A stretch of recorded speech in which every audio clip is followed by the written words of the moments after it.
হাসবুনাল্লাহু ওয়া নি'মাল ওয়াকিল পড়ার ফজিলত। হযরত ইব্রাহিম আলাইহিসসালামকে যখন অবিশ্বাসী অত্যাচারী শাসক নমরুদ আগুনে নিক্ষেপ করে, তখন তিনি পড়েন হাসবুনাল্লাহু ওয়া নি'মাল ওয়াকিল, যার ফলে আল্লাহ হযরত ইব্রাহিম আলাইহিসসালামকে আগুন থেকে রক্ষা করেছিলেন। পবিত্র কোরআনে সূরা আলে ইমরানের ১৭৩ নম্বর আয়াতের অংশ এবং সূরা আনফালের ৪০ নম্বর আয়াতের, আবার সূরা হজের ৭৮ নম্বর আয়াত অংশের মিলিত রূপ। হাসবুনাল্লাহু ওয়া নি'মাল ওয়াকিল, নি'মাল ওয়ালা ওয়া নি'মাল নাসির। অর্থ, আল্লাহই আমাদের জন্য যথেষ্ট, আর তিনিই কত ভালো কর্মবিধায়ক। এই আয়াতের প্রেক্ষাপট হলো মুসলিমরা প্রথমবারের মতন জানতে পারে তাদের বদরের যুদ্ধে অংশ নিতে হবে। আবু সুফিয়ানের বাণিজ্য যাত্রা, মক্কার কুরাইশদের ১,০০০ সদস্যের বিশাল বাহিনী নিয়ে আগমন, সব তথ্য মুসলিমরা পাচ্ছিল। মুসলিমরা বদরের ময়দানে যুদ্ধের জন্য উপস্থিত হলেও তাদের তখনও প্রস্তুতি চলছিল। এই অবস্থায় সাহাবীদের মানসিকতা কেমন ছিল? আল্লাহ সে প্রসঙ্গে পবিত্র কোরআনে বলেন, তাদেরকে লোকে বলেছিল যে, তোমাদের বিরুদ্ধে লোক জামায়াত হয়েছে, সুতরাং তোমরা তাদের ভয় করো। তখন এই তাদের বিশ্বাসকে আরো দৃঢ় করেছিল। আর তারা বলেছিল, আল্লাহই আমাদের জন্য যথেষ্ট, আর তিনিই কত ভালো কর্মবিধায়ক। সূরা আলে ইমরান আয়াত ১৭৩। এটি পড়ার কথা সহিহ হাদিসের মাধ্যমে প্রমাণিত।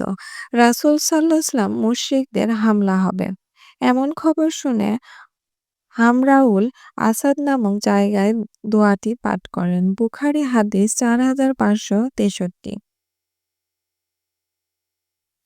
এখানে আল্লাহকে ওয়াকিল বলা হয়েছে। ওয়াকিল মানে হলো অভিভাবক। মানুষ যখন আল্লাহর হাতে নিজের কোনো সংকটকালীন মুহূর্তে সোপর্দ করে, তখন আল্লাহ নিজেই তাদের হেফাজত করে এবং সমস্যা সমাধান করার যাবতীয় দায়িত্ব পালন করেন। একইভাবে সূরা তওবা ৫৯ নম্বর আয়াতে আছে, আল্লাহ তার রাসূল ওদেরকে যা দিয়েছেন তাতে যদি ওরা তুষ্ট হতো তাহলে বলা হতো, আর যদি বলতো আল্লাহই আমাদের জন্য যথেষ্ট। আল্লাহ অবশ্যই শিগগিরই নিজের অনুগ্রহ থেকে আমাদেরকে দান করবেন এবং তার রাসূলকে দান করবেন। আমরা আল্লাহরই ভক্ত। সূরা তওবা আয়াত ৫৯। সূরা তওবা শেষ আয়াতে আল্লাহ বলেন, অতঃপর ওরা যদি মুখ ফিরিয়ে নেয়, তবে তুমি বলো, আমার জন্য আল্লাহই যথেষ্ট, তিনি ছাড়া আর কোনো উপাস্য নেই। আমি তার উপরই নির্ভর করি, আর তিনি মহান আরশের অধিপতি। সূরা তওবা আয়াত ১২৯। হাসবুনাল্লাহু ওয়া নি'মাল ওয়াকিল, নি'মাল মাওলা ওয়া নি'মাল নাসির। এই দোয়া জিকির যেকোনো সময় করা যায়। অসুস্থ বা উদ্বিগ্ন অবস্থায়, কোনো ক্ষতির আশঙ্কায় অথবা শত্রুর হাত থেকে মুক্তির জন্য এই দোয়া বিশেষ কার্যকর। এই দোয়া আল্লাহর কাছে সরাসরি কিছু চাওয়া হয় না। আল্লাহই যথেষ্ট এবং উত্তম সাহায্যকারী। অন্য দোয়ার মতন আল্লাহর কাছে কোনো আবেদন করা হয় না। দোয়াটি এত গুরুত্বপূর্ণ যে হযরত ইব্রাহিম আলাইহিসসালাম ও প্রিয় নবী মুহাম্মদ সাল্লাল্লাহু আলাইহি ওয়াসাল্লাম সবচেয়ে কঠিন সময়গুলোতে এই দোয়া পড়তেন। ইবনে আব্বাস রাযিয়াল্লাহু বলেন, যখন ইব্রাহিম আলাইহিসসালামকে আগুনের কুণ্ডে নিক্ষেপ করা হয়েছিল, তখন তিনি বলেছিলেন, হাসবুনাল্লাহু ওয়া নি'মাল ওয়াকিল। পরে তিনি রক্ষা পেয়েছিলেন। সেই জ্বলন্ত আগুন তার জন্য শীতল হয়ে পড়েছিল। মুহাম্মদ সাল্লাল্লাহু আলাইহি ওয়াসাল্লাম তখন বলেছিলেন, যখন লোকেরা বলেছিল, কাফির লোকেরা তোমাদের মোকাবেলার জন্য সমবেত হয়েছে, ফলে তোমরা তাদের ভয় করো। কিন্তু এই কথা তাদের ঈমান বাড়িয়ে দিল এবং তারা বলল, হাসবুনাল্লাহু ওয়া নি'মাল ওয়াকিল। অর্থাৎ আল্লাহই আমাদের জন্য যথেষ্ট এবং তিনি উত্তম কর্মবিধায়ক। সাহাবীরা এই দোয়া আমল করেছিল খন্দকের যুদ্ধের সময়। যখন সাহাবীরা জানতে পারলেন ১০,০০০ সেনা এসে মদিনা শহরকে ঘেরাও করতে যাচ্ছে, তখনও তারা আল্লাহর কাছে এই বলে সাহায্য কামনা করেছিলেন, হাসবুনাল্লাহু ওয়া নি'মাল ওয়াকিল।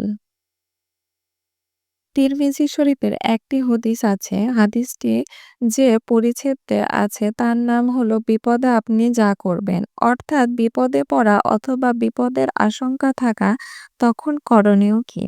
হযরত আবু সাঈদ খুদরি রাযিয়াল্লাহু আনহু থেকে বর্ণিত। রাসূলুল্লাহ সাল্লাল্লাহু আলাইহি ওয়াসাল্লাম বলেছেন, কেমন করে হাসি খুশি থাকবো অথচ সিংগাওয়ালা ইসরাফিল ফুৎকার দেওয়ার জন্য সিংগা ফুঁয়ে মুখে ধরে আছেন। আর তিনি কান লাগিয়ে আছেন যে তাকে কখন ফুৎকার দেওয়ার আদেশ করা হবে এবং তিনি ফুৎকার দেবেন। এই কথা শুনে রাসূলুল্লাহ সাল্লাল্লাহু আলাইহি ওয়াসাল্লামের সাহাবীরা রীতিমতন আতঙ্কিত হয়ে পড়লেন। এমনটি দেখে মহানবী সাল্লাল্লাহু আলাইহি ওয়াসাল্লাম তাদের বললেন, তোমরা বলো হাসবুনাল্লাহু ওয়া নি'মাল ওয়াকিল। অর্থাৎ আল্লাহই আমাদের জন্য যথেষ্ট আর তিনি কতই ভালো কর্মবিধায়ক। তিরমিজি শরীফ ২৪৩১ থেকে ৩২৪৩। আসসালামু আলাইকুম সবাইকে। আমাদের ভিডিওটি ভালো লাগলে লাইক, কমেন্ট, শেয়ার করুন বেশি, বেশি এবং আমাদের চ্যানেলটি সাবস্ক্রাইব করে আমাদের পাশেই থাকুন। ধন্যবাদ।